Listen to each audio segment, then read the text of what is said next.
This lecture picks up where the last one left off, with Peter Paul Rubens in Antwerp before he leaves on diplomatic missions, working for the Queen of France, the King of Spain, the King of England, before finally retiring at Het Steen. So we'll be looking at his career between 1621 and 30. Now, where we left off, he was very proud of himself for learning to paint animals and specializing in that area, where before he'd relied heavily on the specialization of other painters like Franz Snijders.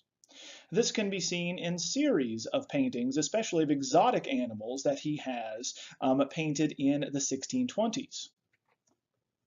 Here in the allegory of the four rivers, we have an image of the four continents and the four major rivers on them, with pairs of male and female companions here, with exotic animals below. You actually have these putti playfully riding on the back of a crocodile, threatening a tigress and her cub. The large muscular forms reminiscent of his earlier studies in Italy of Hellenistic statuary.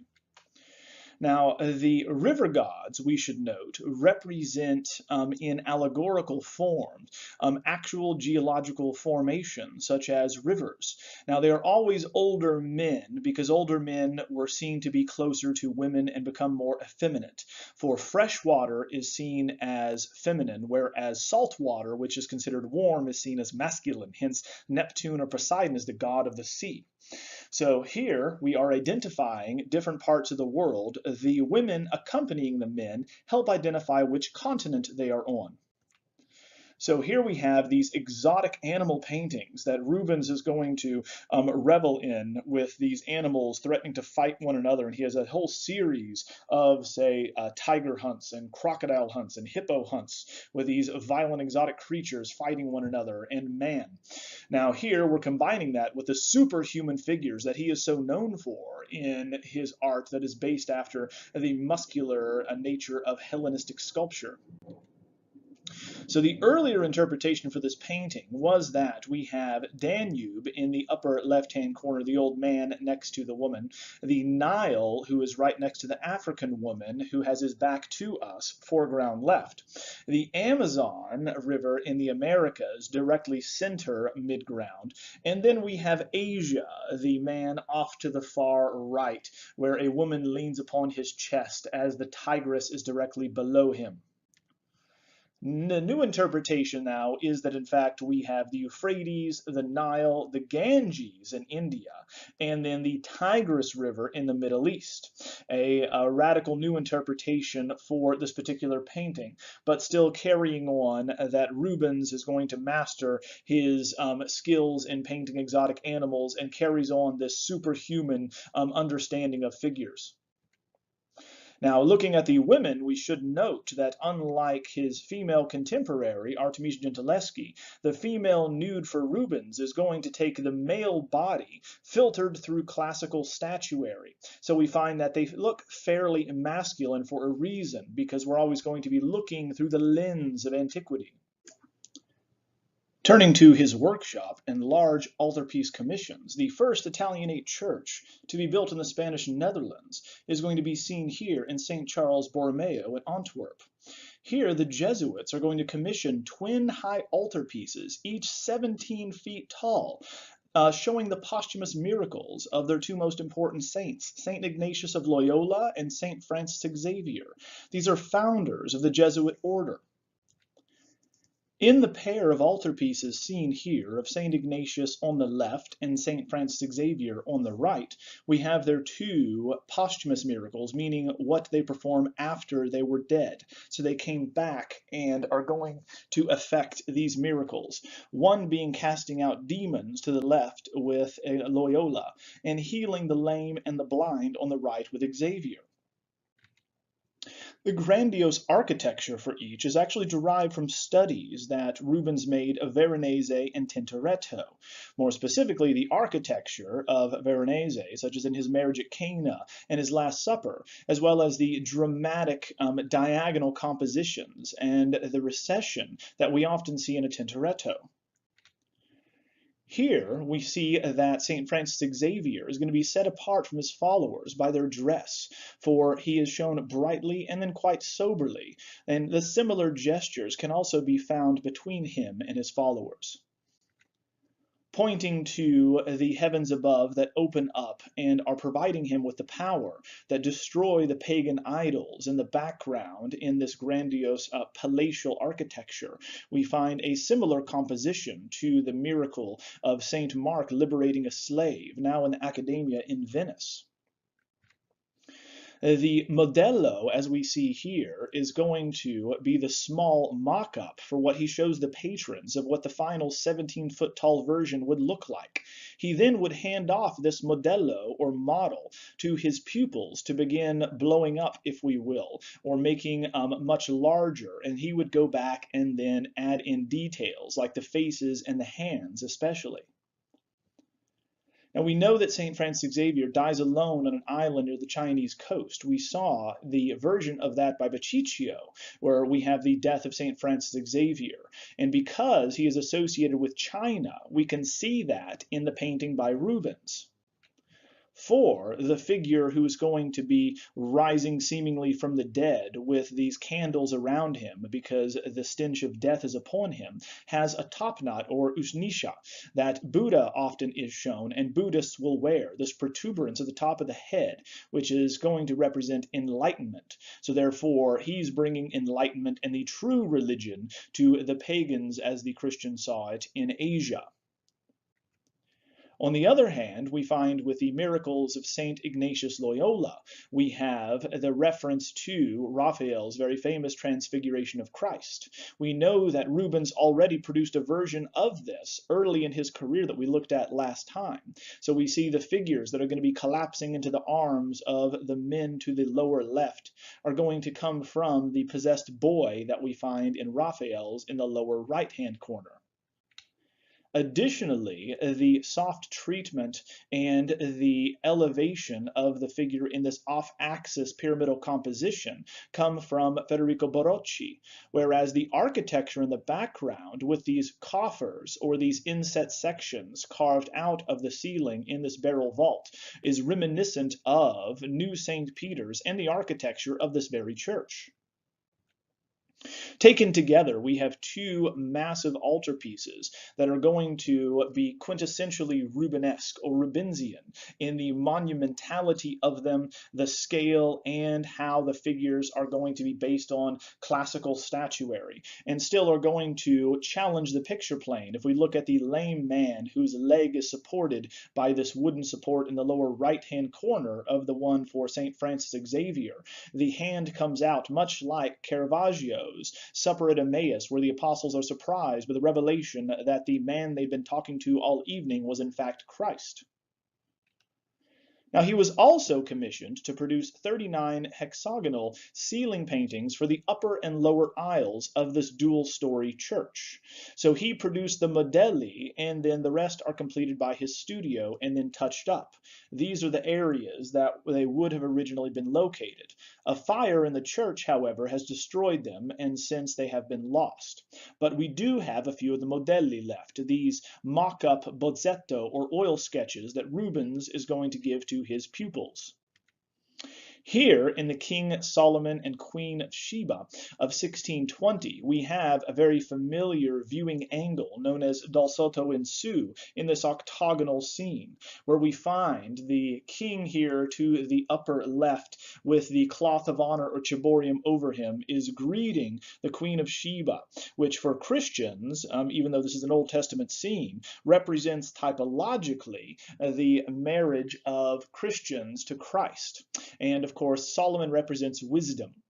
We see this reflection of wisdom in the parrot in the lower foreground, held by the servant with a monkey on his back. Parrots are often seen in Garden of Eden scenes where they represent wisdom. Parrots are wise, hence the tree of knowledge of good and evil is going to be identified by these animals. They were seen as wise because they could imitate words and even sentences if they were taught it. Now, where he learned this particular viewing angle and approach, which is very dramatic and connects to the viewer's scene below, seen roughly at an angle, comes from Titian and a series of dramatic ceiling paintings that he produced in the 1540s, such as his Cain and Abel, where they're going to be pushed out into our space. He also would have been influenced by the rough and loose brushwork of Tintoretto. Tintoretto, in his series of paintings for the Scuola di San Rocca, or the School of St. Roche in Venice, is going to also be at a dal sotto in su view, where things seem to come out on top of us, over our heads, as though we're looking dramatically upwards at them. So the same type of connection we talked about with the series of Aurora by Guercino and others that connect with our space. Now, the most important cycle of paintings that Rubens will produce actually is located in France, and he makes them for the Queen of France, Marie de' Medici. The most important commission is actually two cycles of 24 paintings, illustrating on the one hand the life of Marie de' Medici and the other Henry IV. He never finished it, and it is a very important testament to early modern feminism, and thus, of course, the interpretations at the time were less than favorable. Now, Marie de' Medici, of course, is a foreigner. She's Italian from the Duchy of Tuscany and the Medici family. She marries into the French royal family and thus was seen to be an outsider. She was seen to be manipulative and ambitious beyond her station and jealous of her young son Louis XIII, who the French saw as the rightful heir, given that a queen had never ruled on her own, unlike England, where we have individuals like Queen Elizabeth who ruled because English law allows it. Now, we know that Marie de' Medici is married in 1600. However, Henry, the king, is assassinated in 1610, ironically by a Catholic supporter, whereby Henry reinstates Catholicism as the official religion of France. But the supporter, who was a Catholic zealot, thought he did not go far enough in expelling Protestants who were still in the country. Now, after his assassination, Marie is going to rule as a regent for her son Louis XIII until 1617, when she's exiled to Brussels, or Bruxelles. Now, because she has 7 years, she has time to wait until her son comes of age as she rules in his stead, and tries to argue that she should be the primary monarch of the time. Now, when her son comes of age, generally around 18, he's going to have her advisor Concini murdered, and his wife, it happens to be Marie de' Medici's best friend, condemned to death for witchcraft and burned alive. So the cycle, interestingly, shows none of these problems and instead shows a clear and peaceful right of succession after the death of Henry. So Marie is going to commission this palace, the Salon de Brosse at Luxembourg, which is directly across from the Louvre. And it's based on the design, if we see here, with this H shape that extends out into gardens from the home that she grew up in, the large palace in Florence. Specifically the Palazzo Pitti, which has the exact same design and a similar rustication, so that it felt like home for her. So she had a separate home and palace built from the official royal residence, which was the Louvre, and now is one of the world's most famous museums. So Marie is actually going to be exiled before the building and the cycle could be finished. And so we find that the building is finished in a different style, not quite that of the Palazzo Pitti, but the cycle is still going to be located here today, should you want to see it. Now, the issue with Rubens painting this is that the images of women that he's going to often put forth are those of allegories for male patrons, all of which until we have Marie. So we're combining the Rubensian imagery with feminist rhetoric to state that a woman should be in charge. Now, confusion will arise at the time because of his specific visual language, which is going to objectify the female body, and the fact that the patron was a woman. So how do we show femininity and, once again, sexuality in a male fashion for the purposes of promoting a female agenda? So here we have the female nude used to often communicate symbolic allegories, like we looked at the allegory of the four corners of the world, for instance. They communicate ideas. So this series is meant to assert her right to rule. In fact, Rubens' contract states that the subjects were chosen by the queen herself, whereas he was to paint them entirely by his own hand. Now, he would in fact side with her against Richelieu and Louis XIII. Hence, of course, this is going to be a very important rhetorical argument for a woman's right to rule. Beginning the series, we have the education of Marie de Medici, painted between 1622 and 25. Each one of them are generally going to be at least 12 feet tall, thus the figures are often life-size. Here we have Minerva, the three Graces, Mercury, and Apollo, all representing allegories of a liberal arts education taken together. Say Minerva, once again, for strategic warfare and also for handicraft. The three Graces represent her feminine beauty. Mercury is going to be the messenger god, thus he represents eloquence in speaking and elocution. Apollo is the god of music, so of course he's holding a musical instrument. So we see all of these scattered about below with a shield, a bust, a palette and brushes, all of the various types of education one must achieve if you were to be a proper aristocrat. Now, music, philosophy, arts, warfare, and statecraft are all going to be the standard education for aristocrats. Generally, women receive less of it, but still aristocratic women do have access to education more so than their lower class counterparts.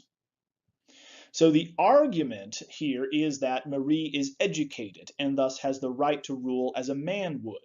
So we're taking on the role of a male viewer looking at the Graces. So this is intended for a male audience, intended to convince her male contemporaries at court that she should rule. So this very self-consciously is for men. Now, because it's for men, the first thing that you're going to look at that is highlighted, being the brightest part of the painting, and because they are nude, would be the three Graces. They are off to the right, and only one of them looks out at us. She is the focalizer right in the middle of the painting, who realizes we are here and thus covers up. So she is self-aware of a male viewer, someone who is not female. Thus this distracts from Marie, who is much smaller on the hierarchy of scale, directly below them practicing writing on Minerva's lap. So we're representing her femininity, showing that yes, she is a woman, but this is carefully concocted by Rubens to show that she's turning her back on femininity in this way to study masculine arts with Hermes and Athena. Now this, of course, would confuse viewers because you have to look at the Graces first. Thus, of course, you're objectifying a woman starting off. But the argument is we shouldn't think of her this way. We should not objectify her. We should see her as educated as her male contemporaries. Turning to Henry IV receiving the portrait of Marie de Medici, we see a very interesting argument as well. For the god Hymen, who's going to be on the left holding up the portrait, who is the god of marriage and ceremonies. And of course, if he does not attend, the marriage does not last. And as we know today, a Hymen is going to represent virginity. So that is what is suggested here, is that she was a virgin. We also have Amor, or Cupid. Love is holding up the other one, showing the king immediately falls in love, being urged on by France, who is the bare-breasted woman behind him, with the fleur-de-lis on her clothing and helmet, whose blue cloak slips off of her, revealing her breasts. So again, appealing to a male audience. Above you have Jupiter and Juno, the king and queen of the gods, overseeing this marriage, as they, of course, are husband and wife. Juno, in fact, is going to be the goddess you pray to for marriage. Her peacock identifying her in the upper right, and then Zeus's eagle with a thunderbolt in the upper left. Now, the patron in this instance, which is Marie de Medici, is directly in the middle of the painting, and she's the one that looks out at us. The king is denied this ability, thus showing that she is superior in this interest. But it is the male gaze. She's being looked upon by her future husband, and she's being looked upon by a supposed male viewer. Thus, we have this dilemma of the subject-object. She looks at us and is the subject of our our gaze, but also is empowered to look out and control how she's being viewed. So it's a very careful balancing act that Rubens is attempting to accomplish here. Turning to Marie de Medici, who's going to be landing in Marseille the 3rd of November 1600, we have another wonderful example of Rubens bringing together real people with allegories to communicate an idea. Whereas the Medici envoy and ship has landed to the left, we see the Medici crest on the upper left-hand part of the ship with the palle or balls on a shield and a crown above for the Duchy of Tuscany. We find also the Maltese cross is worn by the knight that accompanied her. So here we see that Fortune, this male figure, is steering the ship to shore, while Neptune and these sirens threaten it. And we know for a fact, given the records, that it was a very rough trip that she took, and the boat nearly sank and was lost at sea. So we find that this does represent something in allegorical terms that is going to be historical fiction. Now remember, sirens are going to be the beautiful women who sing and lure men to their deaths on the rocks. So they represent danger in this instance, but she passed it, overcoming this obstacle in a heroic fashion. Fame above the scene is going to have 2 trumpets, showing that the fame of her arriving is recognized by all. Marseille, the city she arrives at in southern France, is shown with a turreted hat, holding her arm out, while France, again with this blue cloak with fleur-de-lis all over it, the lily flower literally, is rushing to greet her. Thus France is going to altogether appreciate her arrival and see her and recognize her as queen. Now, the death of Henry IV and proclamation of Marie de Medici as regent is a very interesting painting as well. For on the left, we find that the gods are going to be taking Henry away upon his assassination. And then we find that Marie is going to be crowned at the right. Now, what is difficult in the interpretation at the time is, in fact, who or what, we should ask, should the queen be shown to be triumphant over?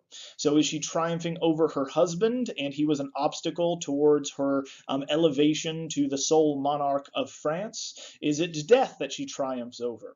It is very unclear here, but as Rubens shows you, he's taken up to heaven by Saturn, the god of death here, and Zeus to be among the pantheon above in Olympus, whereas at the right, we see Marie is going to be seated wearing a widow's veil and clothing to show that her husband has died. And France, again, the allegorical personification of the country, hands her a globe with a fleur-de-lis on it, showing that she's the sole ruler, while these courtiers, dressed in contemporary attire in the lower right, rush up to greet her as the true monarch.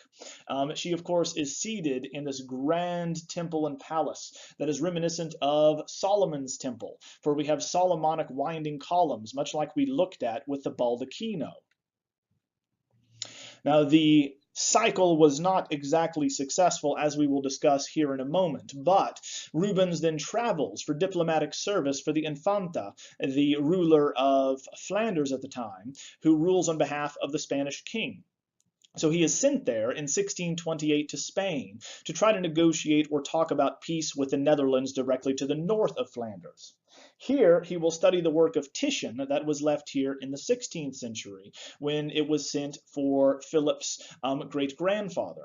There he also met the young Velasquez, who he would be very, very influential upon, and we'll see Velasquez using references to Rubens later on. While here he's knighted for works he produces after those of Titian's Poesia, or his poetries, which are going to be series of mythological works that are often showcasing the loves of the gods with mortals. So here with the Venus and Adonis, we have the story where Venus falls in love with the mortal, the very beautiful Adonis, and tragically knows that if he goes off hunting, he will be killed. In this increasingly loose painting and warm tonality, we find that Rubens begins imitating the late Titian. And here we have the Adonis figure to the left, very muscular, based on his very common superhuman Hellenistic sculpture, who's going to be holding the spear to go boar hunting with his 2 hunting dogs or hounds to the left. We find that both Cupid, the son of Venus, and a nude Venus urge him to stay, Obviously, she is nude, so the promise is erotic gratification. We find that not even the arrows of Cupid nor the erotic caress of Venus can stop him from going on this hunt, in which he is tragically killed when a boar gores him in the leg and he bleeds out. So once again, here we have this struggle between life and death, between a goddess who can't help but fall in love with this mortal and is going to be suffering once he dies here shortly. Now, in 1629, Rubens will be sent to Brussels and then to Paris and London to negotiate peace between Spain and England as a secretary of the Private Council of Flanders. He is an ideal diplomat, and there's several books written on Rubens the Diplomat and the shadowy world in which he's going to operate, because he's a polyglot. Poly for many, glot for tongue. He can speak many languages, and we know that he at least knows Spanish, French, Dutch, Flemish, English, Latin, Greek, and so forth.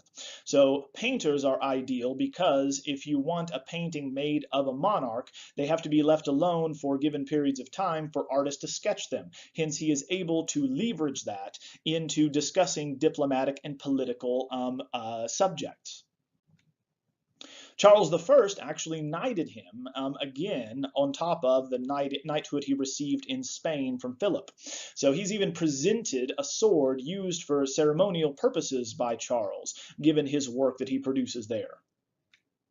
He returns after this to Antwerp to retire, but the Infanta doesn't trust anyone else but him as her advisor, and so he must remain on her salary.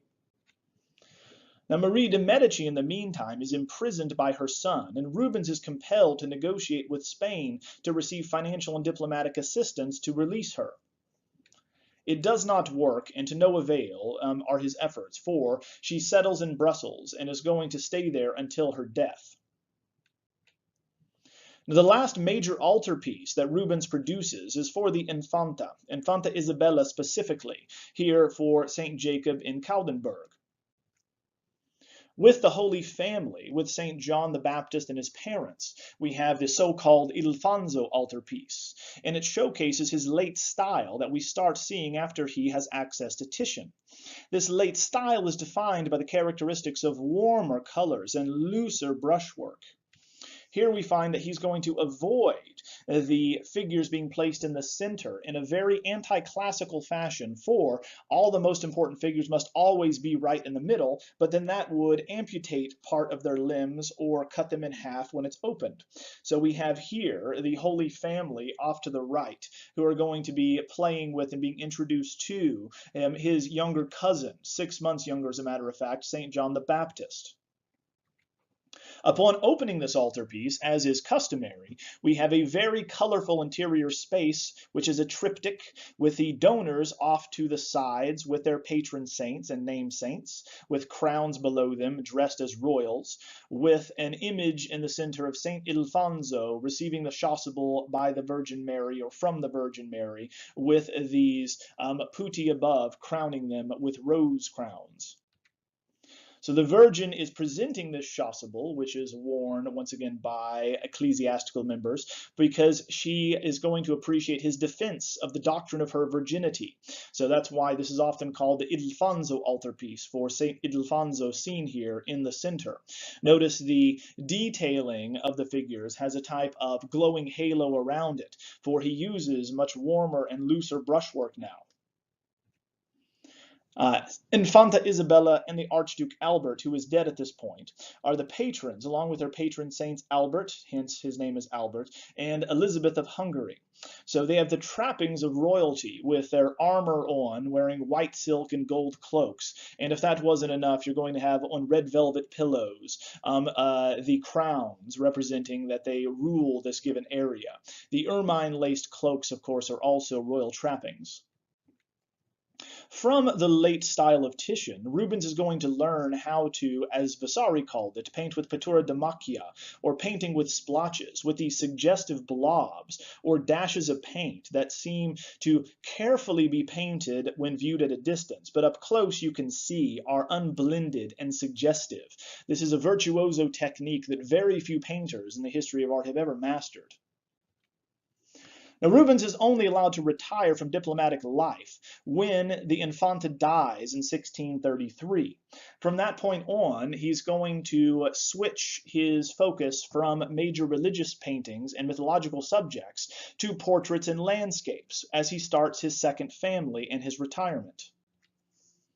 Isabella Brandt, his first wife, had died in 1626 at 35 years old. Not unsurprisingly, generally women die in childbirth. And he remarries at 53 years of age, 4 years later in 1630, to the 16-year-old Helene Formant, which is very common at the time because that is a marriageable age for women. So at 1635, that being 5 years after their marriage, he acquires, with his vast resources that he made over his career, he buys a country estate called Het Steen. There he's going to celebrate his new wife and his family and his estate by painting her several times and her children, often using her as a model for his nude work. So we see her visage over and over again in his works from this point onwards. There are in fact 8 paintings of her and their new children where her features appear over and over again. Here we find that Rubens is going to be here with his wife Helene Formant and their son Peter Paul. Thus, of course, he's going to be named after his father.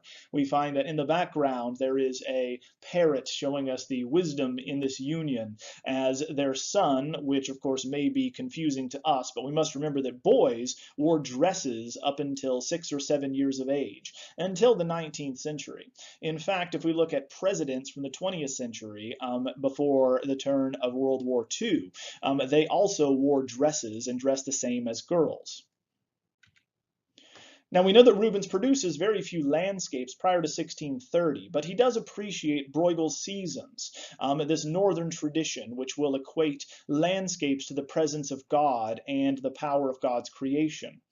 But Rubens does not show poor farmers, as did Peter Bruegel the Elder. Instead, his have the physiques of gods. In landscapes like Philemon and Baucis, we have a mythological scene which illustrates a Baroque conception of the landscape with this mythological flood told by the ancient Greeks, where Zeus and Mercury come to earth disguised, and the only elderly couple that offers them any hospitality are going to be spared from this flood, this deluge. So every tradition has a deluge story where the gods wipe out humanity because of their wickedness. Now, this is a Baroque landscape where nature is not shown as tamed by man, but instead is going to overpower man. We see that the entire left-hand side of the composition is going to give way to this crashing waterfall as it rips, again, trees, roots and all out, collapsing them downwards as rain is going to pour down in the background. We find that only the gods, with their arms over this elderly couple who kneels before them, are going to be spared as Zeus raises his left hand and points to this devastation that is wrought on humanity. On the opposite side, we have the classical landscape we discussed by Annibale Carracci, in which it is pastoral and ordered by the will of man. Thus, we move through these landscapes very differently.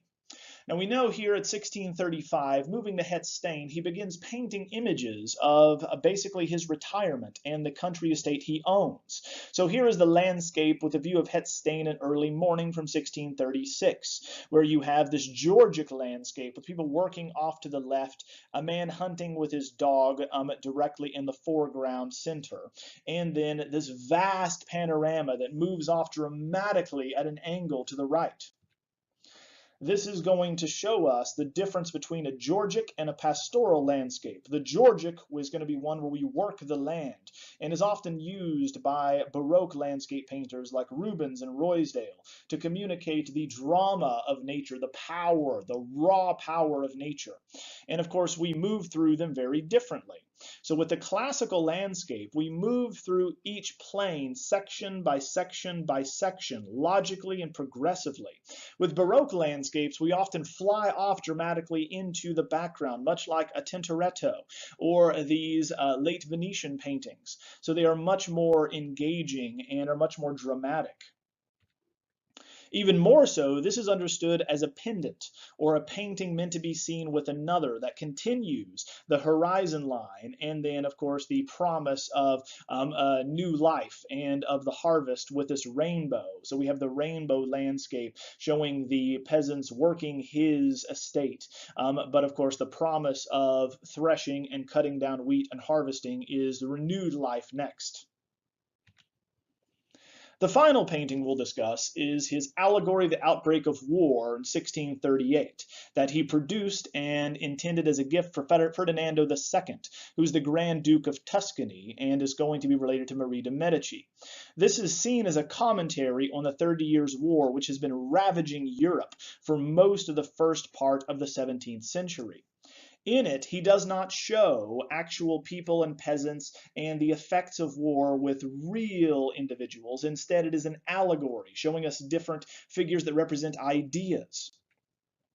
In it, we find it centered on the god of war, Mars, who's going to be pulled ahead. But Venus, just like in his Venus and Adonis, urges him, beckons him, right, with this erotic embrace to stay. She is, of course, presenting her body in nudity and represents love in this instance. Mars, on the other hand, is going to be trampling this book, thus trampling literature. He's pulled forward by the Fury Electo, which demands violence, and the response is plague and famine with these characters behind her. Below, we find that a woman is holding her child crying because during war, children are not made, fertility is threatened. We know that we have a musical instrument here that is broken. Thus, of course, the broken lute or strings always represent discord. So we have discord among various nations. And architecture is destroyed, for we have a man holding a compass or the tools of an architect falling to the ground. We know that we're at war because in ancient Rome, the Temple of Janus is going to only have the door open when war is declared by Rome. Europe, who is the woman flailing her arms, is going to be showing her displeasure at what is happening as Europe is torn apart by these various elements. The style he uses is warm and loosely painted, and is of course going to be appropriate for his Alta Maniera or late style. The disenfranchisement with war at the end of his life is seen in several allegories he paints. Here is the counterpart, which is the allegory, The Blessings of Peace, where he believes that if we have peace in Europe, where you find Minerva, the goddess of wisdom, pushing out Mars, all of these people are going to be eating fruit, enjoying the versions of peace and the fruits of peace, with Rubens' own daughter, right, shown here in the center, urged forward by these figures and Cupid. Even wild beasts are going to act like little kitty cats pawing at this feast in this section. But by 1638, at the end of his life, he's disillusioned and doesn't believe that a compromise can actually be made and does not live to see the treaty of peace signed. Next time, we will continue on with individuals that worked with Rubens, such as Anthony van Dyck, and look at his legacy through this artist.